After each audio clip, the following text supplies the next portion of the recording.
So in this video, I'm going to be covering what to do when you arrive at the campground in the camper. So the first thing we're doing here is we're pulling into the dump station, and we want to make sure we locate the drinking water. They're going to have non-potable water and they're going to have drinking water. We've located the drinking water right here. So we're going to pull the hose out of here and we're going to fill up our freshwater tank before we proceed to the campsite. So I pulled the bin out with all the freshwater stuff. As you can see, I've got a water filter, a pressure regulator, and some other stuff. You don't necessarily need all this, but I usually leave it together, and there's no reason not to leave the pressure regulator on here. So we're gonna grab the hose here, we're gonna hook it up to the spigot, and then we're gonna go around to the other side of the camper where the port is to fill up the freshwater tank. So here we are, and it says right here, potable water only. So this is the right port. So we're gonna just kind of set this in here. It's just gonna kind of hang. It doesn't like twist it or anything like that. And then we're gonna go around and we're gonna turn on the spigot and we're gonna let it run until it's kind of sputtering a little bit of water out of the vent tube here. You'll hear it when it's full and it'll start overflowing, and then we can shut it off.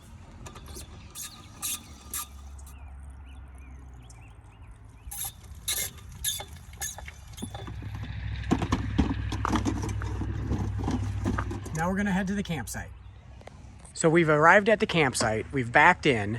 A couple things you wanna keep in mind as you're backing into the spot. You wanna keep an eye on, usually they've got in the state parks, they've got these concrete curbs. So you wanna make sure that you're not too close with the stabilizer jacks or something.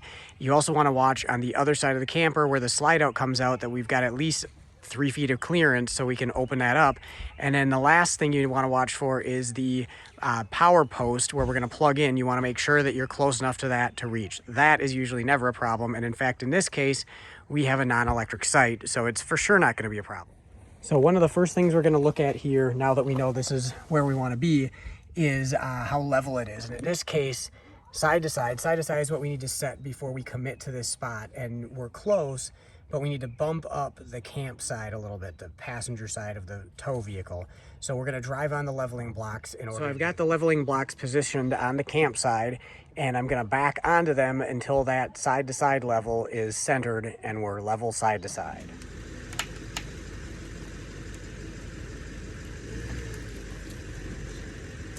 Now that we've got it level, we're gonna position these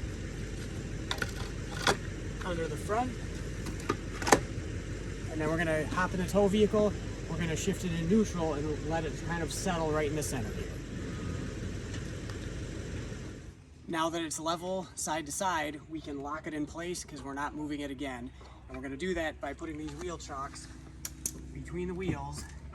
We can manually tighten this down by hand until it stays in place. And then we're gonna use the wrench and crank it a bit more. And now I'm gonna go and do that on the other side. So now that we've got it level side to side and we've got the wheel chocks in, we can start the unhitching process. The first thing I'm gonna do is I'm gonna take off this friction sway control bar here by pulling these 2 pins. And in this case, I'm gonna have to loosen this up. Sometimes it's not in a position where there's tension on it. In this case, there is. So we'll loosen this up until it will freely slide backward and forward, and then we can take it right off. We'll set it aside, we'll put the pins back in it immediately so we don't lose them. And now we're gonna run the power tongue jack down. I've already set this up and it's close to the ground here.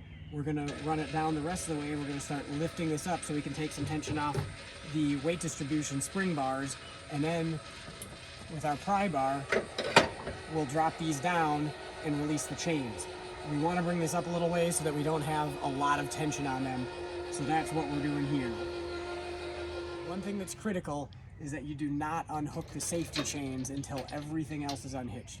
If there was some reason why you didn't have it chocked good and it was going to roll, nothing would be stopping it if you already had the safety chains off when you actually took the ball off, or the coupler off the ball. So that's why we want to do that last. If it was going to move, it would only move far enough to tighten up these chains. So chains are still on. Now we're going to drop down. Now that we got this up a ways, we're going to drop these down, and I can tell there's a bit of tension on here still, but that was a very manageable amount. So we'll go to the other side and do the same thing. we can swing these out. You can get them out at about this angle. They'll drop right out.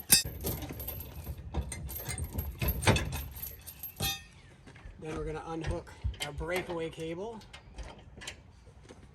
We're going to unplug our trailer harness. Now that we're ready to unhitch this, we're going to drop it down. So we're going to take the tension off this, since we created that when we brought it up. We don't want to be lifting up the truck here.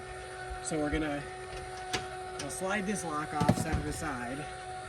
And when it feels like we've got the tension off this, which I think we do, then we can slide this back. Now in this case, I either don't have the tension off, or I might need to move the truck a little bit. There's still some tension on it. So I've pulled forward just like a ½ inch, so we're gonna try it again here. Okay, and there you go. It's as simple as that.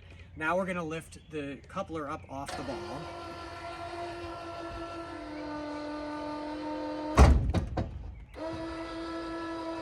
So as you saw there, we actually didn't have any movement from the camper, but the truck actually moved a little bit. So that was because of that tension that we put on it to decouple it. So now that we've got that done and we know the trailer's not going anywhere, we can take the safety chains off.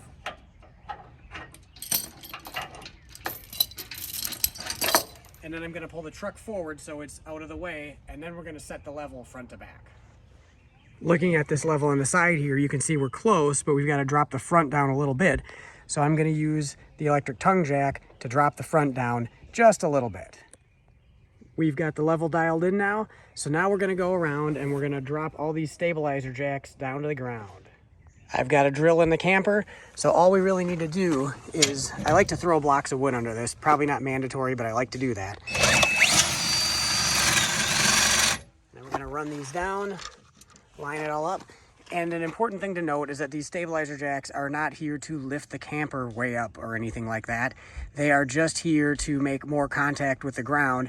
I will raise it up a little bit, maybe an inch on each corner, but an even amount. Since we've got it level, we want to keep it level, but we're just going to raise it up about an inch, and that's going to be enough just to stabilize the camper so it doesn't bounce around on the suspension when you move inside.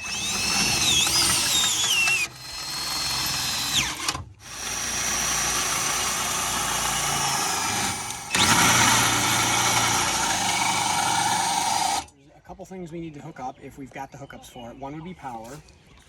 Right under here is the plug and the cord. There's about 30 feet of cord here. We'll just pull this out and plug it into the power post. Make sure the breaker's turned on, if so equipped. In this case, it's a non-electric site, so we're not going to be plugging that in. And then if you've got full hookups, you're going to have sewer and water hookups as well. So you'd grab the freshwater hose, the white hose with the filter and the fittings, and you'd hook up that to the pedestal and hook that up to your city water connection right here. This just screws right onto the end of the hose. And then lastly, we're going to have our sewer connection. And right under here, we've got our sewage hose storing fixture. And so you can just turn this and open it up and pull the hose out. And then that hose you're going to connect from this hookup right here down to the ground where the drain goes. You're going to make sure it's all fastened well, and then you can pull this handle out to open up the gray tank. You don't want to open up the black tank into it. We're going to drain that later when we're ready to pull out of the site. But you can leave the gray one open, and that's going to continue to drain out any of the shower or bathroom water. There's a second gray tank on here that you'll need to drain at the end of your camping session, but you can open up this one and leave that open, and that's going to take care of the majority of your sewer stuff while you're parked here hooked up. Out here, to set up the griddle, we've got this door already open. We're going to grab the bracket here, and we're going to hang it on the rail. You need to start out with it pretty angled and hook it on the top and then set it down. You can swing out the 2 bars.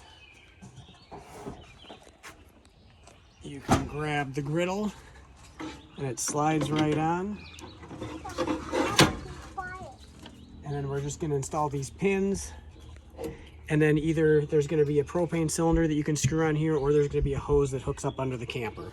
And that's all there is to setting up the griddle. And now it's ready to operate. Moving inside the camper here, we're going to open up this upper cabinet door.